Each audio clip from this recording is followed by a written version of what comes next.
AAC presented with plan to update the iconic Villages Golf Cart Bridge. The Villages plows ahead for plans to build a new fire station south of State Road 44. A group calls for Sumter County Commission to ban COVID-19 vaccines. Long troubled villager back behind bars. Villager ripped off by pool contractor and is appealing her $1,187 in deed compliance fines.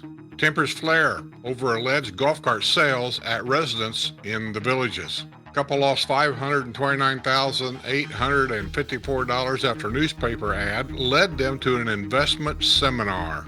The drunk driver found in a Mercedes at Brownwood sentenced to 19 months in prison. Firefighters honored for rescuing a man from a burning home in the Villages. Election officials will answer questions about voter integrity at event in the Villages. Villager who lost license due to a DUI jailed after caught driving again. Halloween decorations in the Villages. This and more coming up.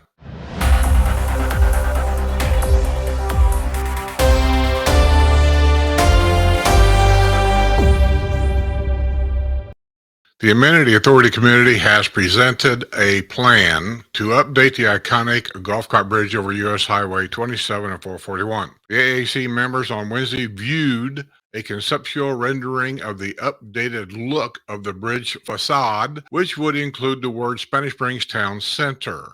The bridge was originally dedicated in 1993. It was an important step in the early growth of the Villages. It was also the marketing gimmick that no driver could miss. The presentation to the AAC also included renderings of two monument signs that would provide a fresh welcome to Spanish Springs rather than the billboards that have been there for many years. Assistant District Manager Bruce Brown noted that these improvements would be in addition to a new flagpole that has already been installed on the Main Street entrance to Spanish Springs. He indicated that the improvements are being funded partially by the developer and partially by the AAC, which oversees amenities north of County Road 466. Villager Teresa Sampson said it doesn't make sense to ask residents to pay for improvements, which appears to be aimed at improving the business district at Spanish Springs and selling homes in the Villages. There's a lot of money being spent here. Everything the developer does seems to be dumped on us, she said. It's advertising to bring people in to show them how beautiful it is. She said it appears residents' feelings on such matters are not being taken into account. People are getting disheartened. They're bulldozing us like people are ants.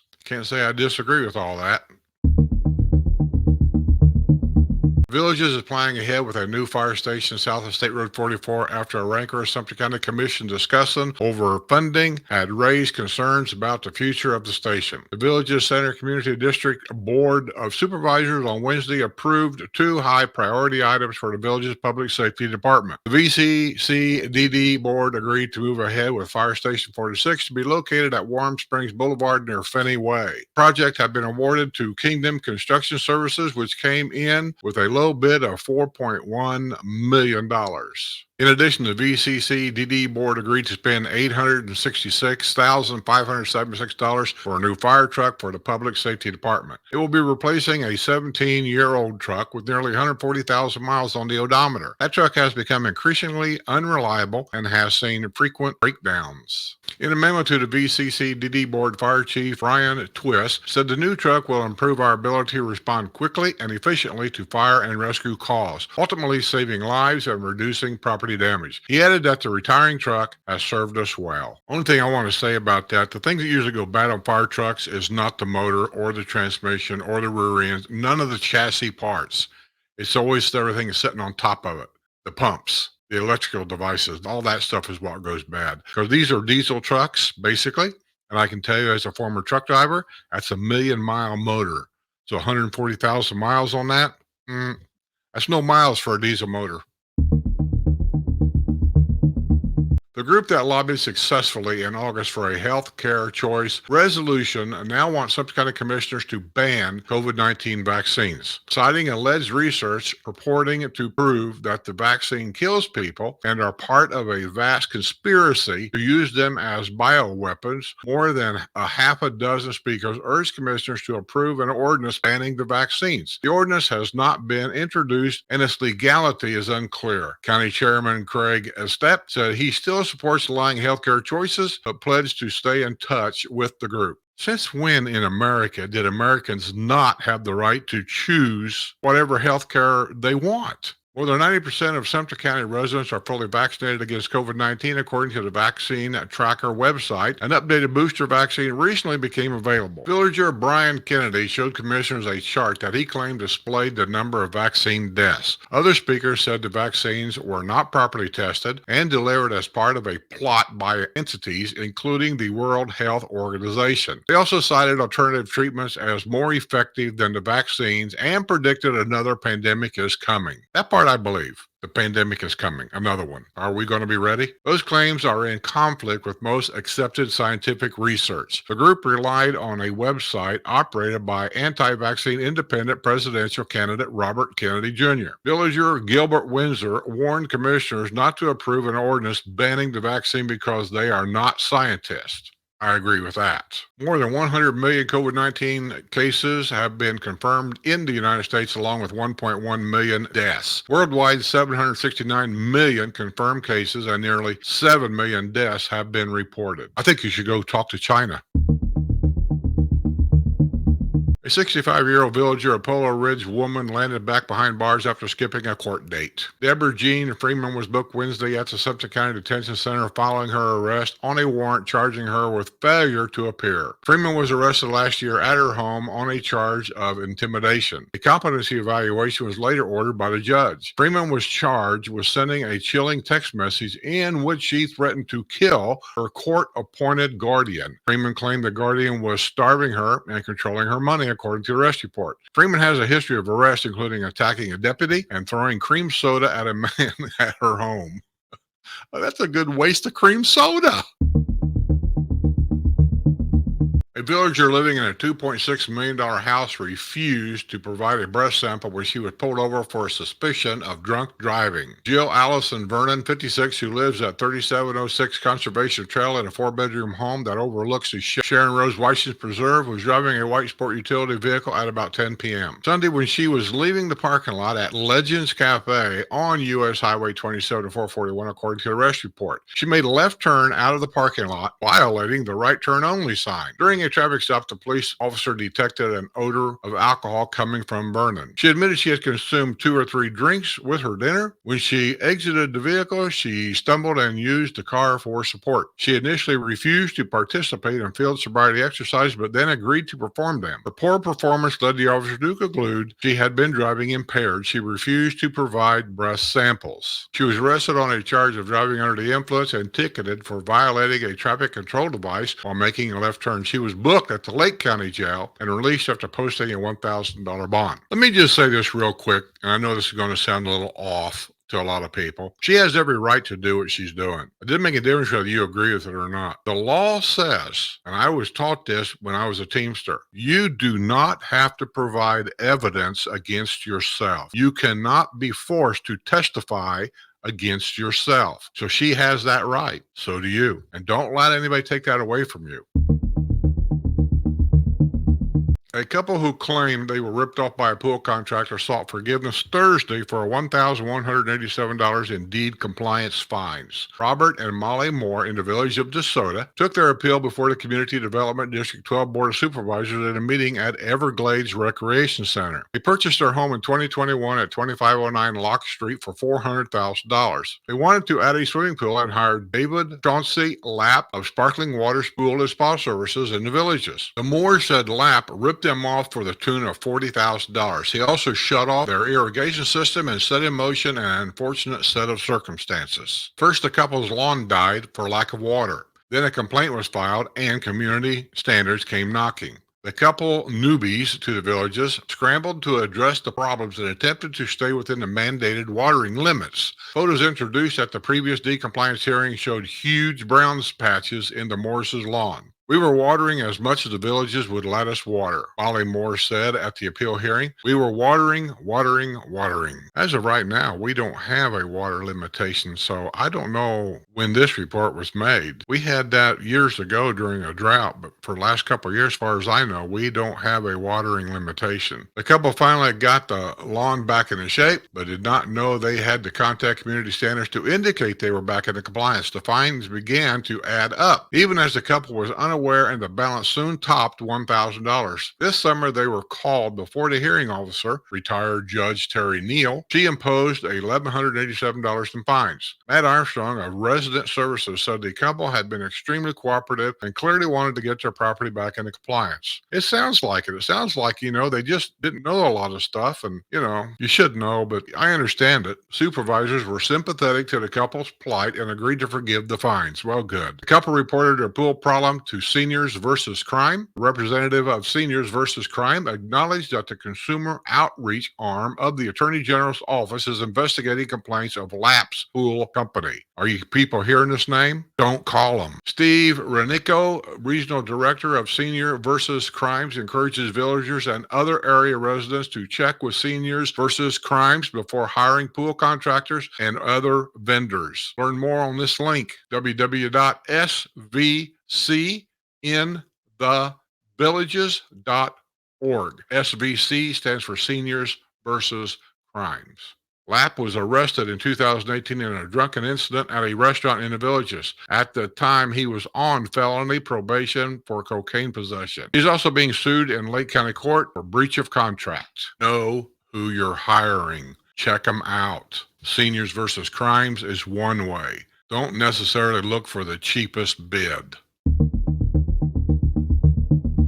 Oh, this guy looks familiar. A homeless man has been arrested in a theft of a GPS watch at a golf store in the Villages. A manager spotted 42-year-old Ryan Bernie Leclerc on Wednesday afternoon near the Edwin Watts golf store at Rolling Acres Plaza and recognized him as the same man who had been captured on video surveillance in July in connection with theft of GPS golf watch. According to the arrest report, Leclerc got onto the bicycle, rode to the nearby Fiesta Bowl, that's in Spanish Springs. An officer spotted the bicycle and found Leclerc inside the bowling alley. I walking around trying to sell the watch to anybody that'd be willing to buy a $500 watch for $50. Anybody that does that, there's something wrong, but you do it anyway. The Vermont native was arrested in July after allegedly stealing a sandwich and dental floss at Publix. Remember that story? Leclerc was arrested with fentanyl in 2022 at Spanish Springs Town Square. Remember I said these people roam our squares because they're open to the public? He was arrested on a prowling charge in 2021 in the village of El Cortez. He doesn't live here. This is not a gated community. All roads are public. Leclerc was arrested on a charge of theft. He was booked at Lake County Jail on a $500 bond.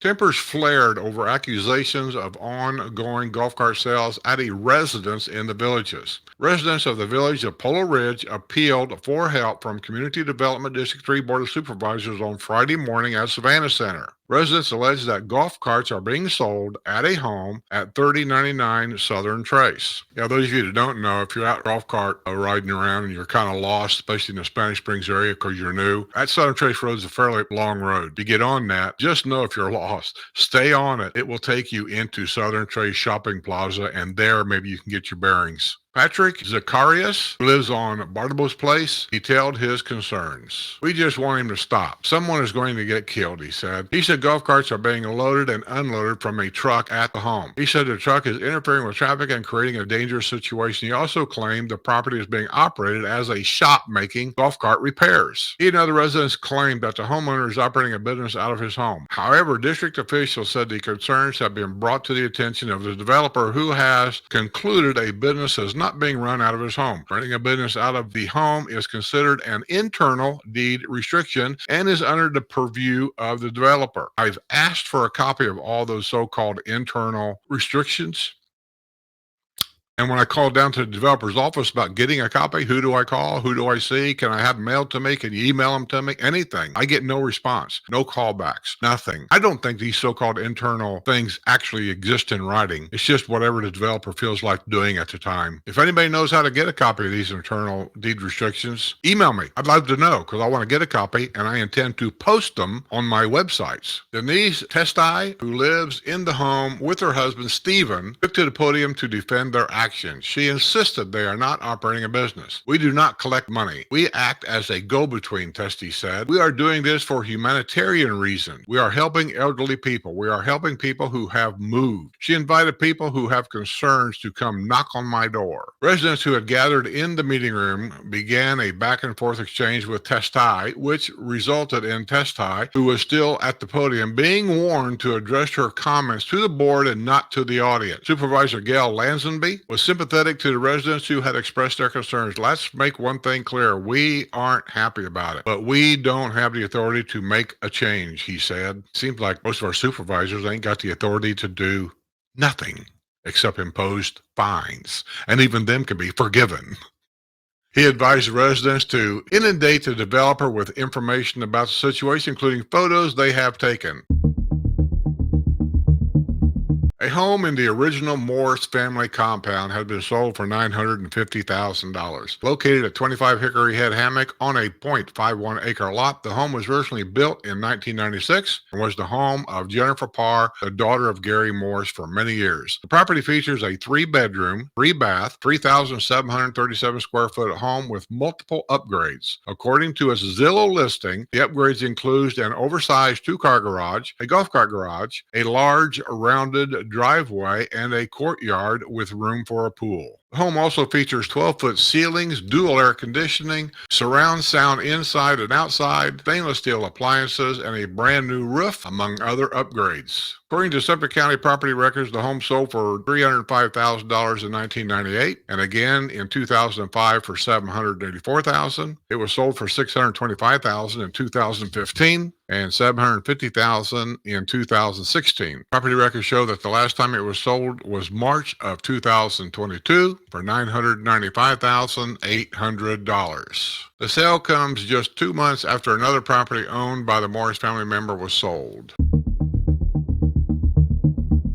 A drunk driver found passed out in a Mercedes at Brownwood Petty Square has been sentenced to 19 months in state prison. This is a follow-up of a story we done since I took a trip 3-4 weeks ago. Christina Ann Mary Lamoureux, 41 of the Wildwood Preserve Apartments, was sentenced in Sumter County Court after pleading no contest to charges of driving under the influence and resisting arrest. An officer noticed LaRue's white 2015 Mercedes SUV had its headlights on while parked at about 1:30 a.m. August the 3rd in the parking lot behind Fiesta Grande restaurant, according to the arrest report. The officer found that the vehicle's ignition was on and Lamoureux was leaned over in the driver's seat. Lamoureux told the officer she had been drinking and was sleeping in her car until she was able to drive. If the ignition key is in the ignition, the car doesn't even have to be running. You can be charged for driving while intoxicated. Chicago native was invited to participate in field sobriety exercises and initially agreed to do so. However, she began walking away from the officer. She was ordered to return her vehicle, but instead picked up her speed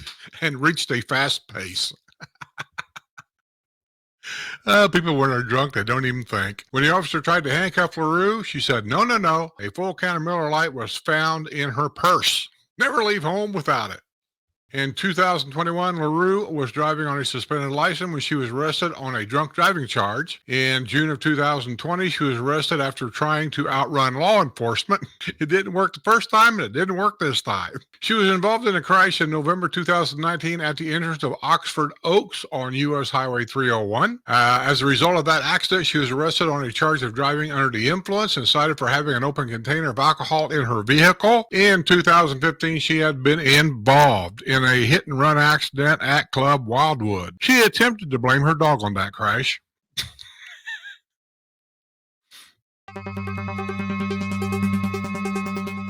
A resident of the Villages who was scheduled to be deposed last week by attorneys representing Palmer Legends Country Club is suing the business for damages he allegedly sustained from a slip and fall accident. Garael Stinson, who lives in the Villages of Santiago, was scheduled to be deposed Friday, October 13th. Friday the 13th. That's not a good day. In his lawsuit against Legends Partnership, LLC, which does business as Palmer Legends Country Club. That deposition was canceled, according to court records. No reason was given for the cancellation, and the deposition has not yet been rescheduled in the case. During Stinson's visit, he suddenly and without warning sustained injuries as a result of a breach of duty, according to Stinson's attorney, John Wendell of Orlando-based Morgan & Morgan, PA. In the original complaint, which was filed in March, Stinson stated that while he was playing golf, he fell due to the ground caving beneath him. The amended complaint, which was filed in the 5th Judicial Circuit Court of Sumter County on May 19, removed that verbiage.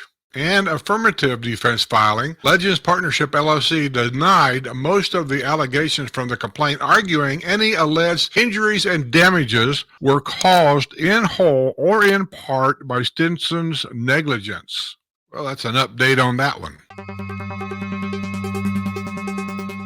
Firefighters have been honored for rescuing a man from a burning home in the Villages. The local chapter of the Sons of the American Revolution honored 3 Villages firefighters Monday afternoon at Fire Station 47, which is located south of State Road 44. Jerry Byers, president of the Villages SAR chapter, made the presentation of life-saving certificates and the SAR's Fire Safety Commendations medals to firefighter Zachary Z. Morelli and Lance Roberts, Lieutenant Rocky Hartman, who was in charge of the Villages Public Safety Department team during the rescue, was unable to attend the award ceremony. Fire said that when the SAR members read about the May 31 rescue of the villager in the villagesnews.com story, they determined that they needed to recognize the life-saving actions of the firefighters. Firefighters arrived at the fire in the Rhett Villas in the village of Linden 6 minutes and 27 seconds after receiving the call. It took only 13 seconds for them to enter the smoke-filled residence, locate and remove the homeowner, and begin life-saving treatment.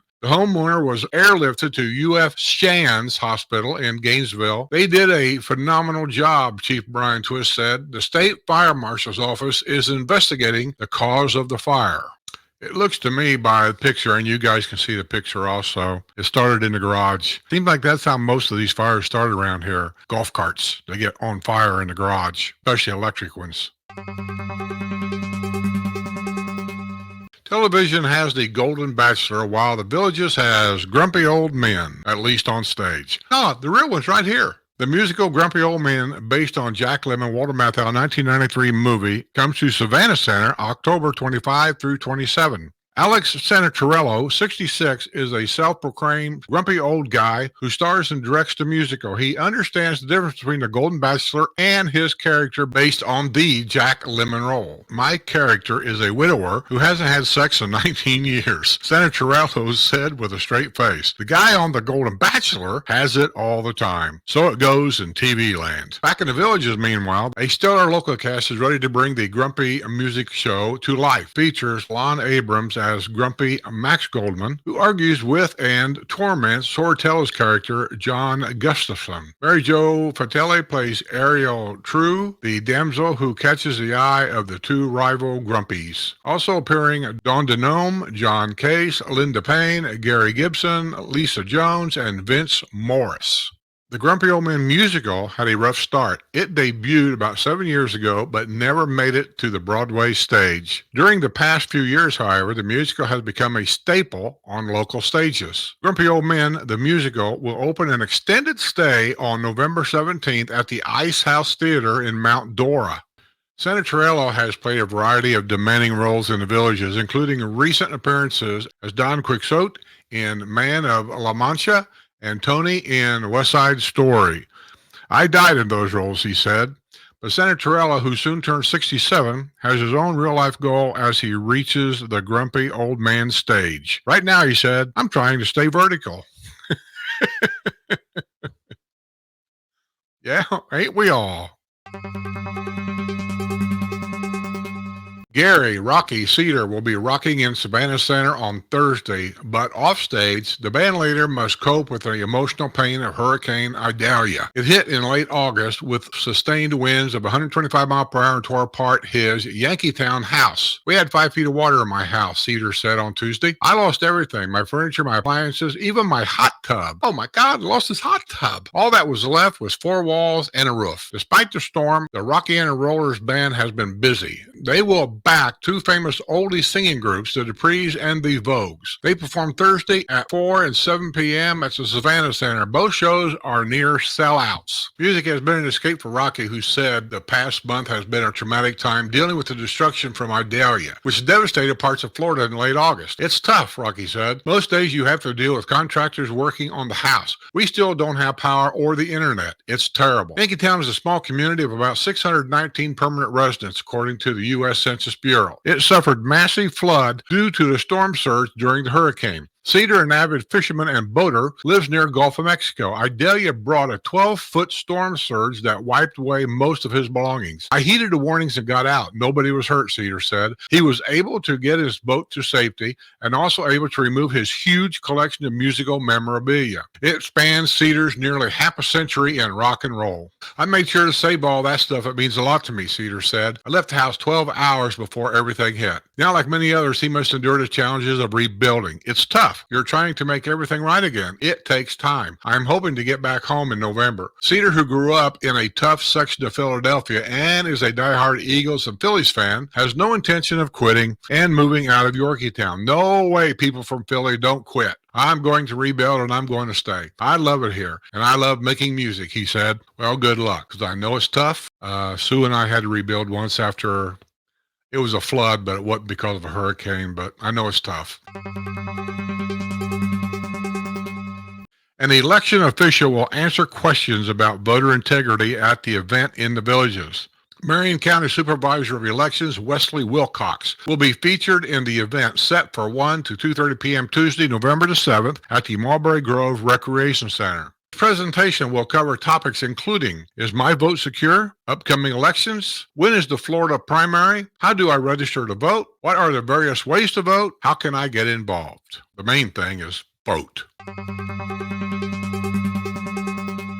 A villager who lost his license due to a driving under the influence conviction was arrested after he was caught driving again. Kyle Martin Jean Studley, 72, of the village of Buttonwood, was driving a blue Ford pickup at about 11:30 p.m. Monday on U.S. Highway 301 when an officer ran the vehicle's license plate and learned the registered owner has a suspended license. During a traffic stop, the Illinois native admitted his license was suspended. A check with dispatch revealed that in 2018, Studley's license was revoked for 10 years due to a driving under the influence conviction. In 2019, Studley's license was canceled indefinitely due to failure to complete substance abuse treatment. He was taken into custody and booked at Suffolk County Detention Center. He was released after posting a $10,000 bond.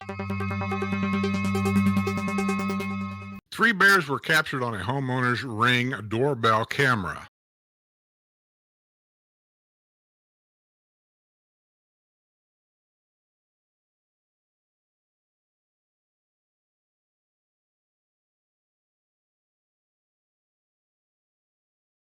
The homeowner in Fruitland Park captured a trio in the video below. The presence of bears is not necessarily a problem or a threat to your safety, but it is important to remember that bears are wild animals and deserve respect, according to the Florida Fish and Wildlife Conservation Commission. Bears are driven by their need to eat, and with a sense of smell that can detect odors over a mile away, problems arise when bears gain access to food sources such as pet foods, garbage, barbecue grills, bird seed, and even livestock feed. Bears are highly intelligent and adaptable, learning quickly to associate people with food. Black bears are normally too shy to risk contact with humans, but their powerful need to find food can overwhelm their fear. A few tips to keep bears from visiting your yard. Feed pets indoors or bring in dishes after feeding. Clean grills and store them in a locked, secure place. Remove wildlife feeders or make them bear resistant. Pick ripe fruit from trees and remove fallen fruit from the ground. Bears love fruit. Screen enclosures are not secure and will not keep bears out. Well, that's a duh. Yeah, there's a lot of black bears around here. Be careful. A couple in the village has lost $529,854 after a newspaper ad led them to an investment seminar. The couple, a 75-year-old husband and his 73-year-old wife, previously lived in the village of Gilcrest and now in the village of Chitty Chatty. In 2019, saw an ad in the village's Daily Sun placed by John Geises of Retirement Evolutions, according to an affidavit of probable cause from a financial crimes investigator for the Florida Office of Financial Regulations. The couple was interviewed by the investigator in May of this year. They said they were intrigued and attended a seminar but did not invest. However, Gissis called them repeatedly until he pitched a guaranteed product, according to the affidavit of Sumter County Court. He promised them an 8% return on their money. They gave him $529,854 and never got a penny of it back. Their story is told in one of 27 affidavits collected by the investigator. The vast majority were from villagers. 27 investors lost a total of $3.7 million. A 73-year-old village of Osceola Hills as Soaring Eagle woman, who is an attorney in both Iowa and Pennsylvania, was among those providing affidavits. She also owns a farming business in Iowa. She borrowed $300,000 from the farm to invest with Geises, Gissas.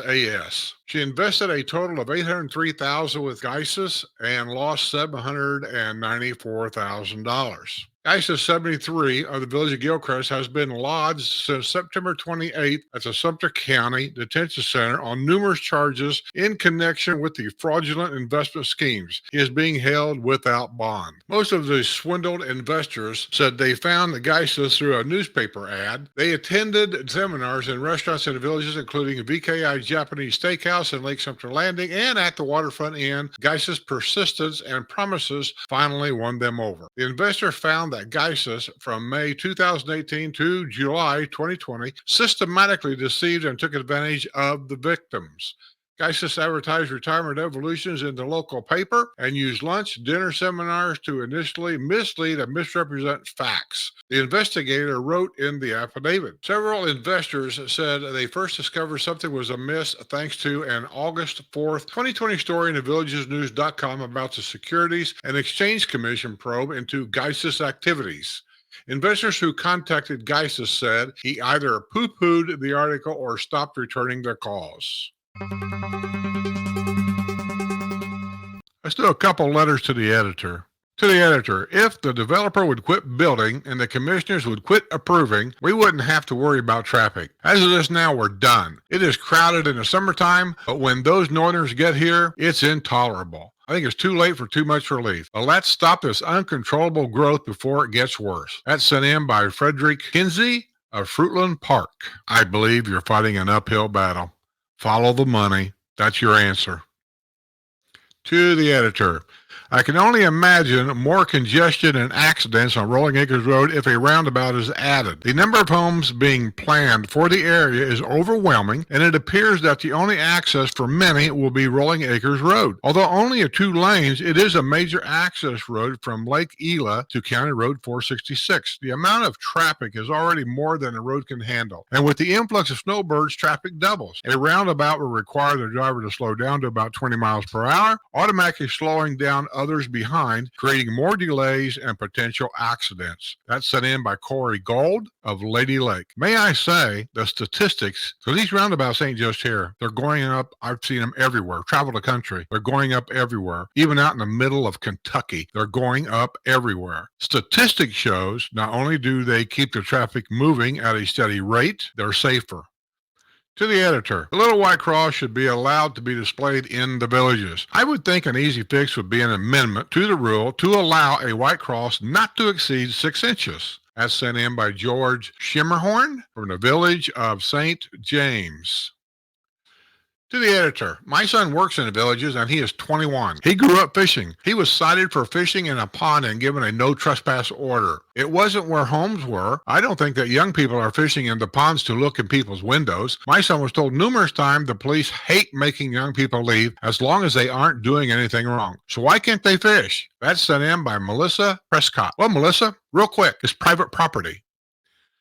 To the editor, just as they have people posted at the gates, so should they have someone posted at the pools to check IDs. Jumping into pools is certainly an admission of, I don't belong here. Have the job scheduled in shifts like the gatekeepers. If residence is not checked, it is an open invitation for anyone to come on down, and when something is free, the word spreads like wildfire. That's sent in by Francis Trimper from the village of Lynn Haven. Well, I think that's going to be the news for this week, and like always, subscribe, give me the thumbs up, leave a comment below, become a Patreon member. I just want to say that this news this Friday is dedicated to my Patreon members. They sponsor my news, so the thanks for this news really goes to my Patreon members. If you'd like to sponsor a news, become a Patreon member. That's the easiest way. If you'd like to support the channel, become a Patreon member. That's the easiest and best way. So with that being said, we're going to get out of here. And at the end of this, I want to show you some Halloween decorations here in the villages and people's houses and in their front yards. Don't leave your keys in the golf cart.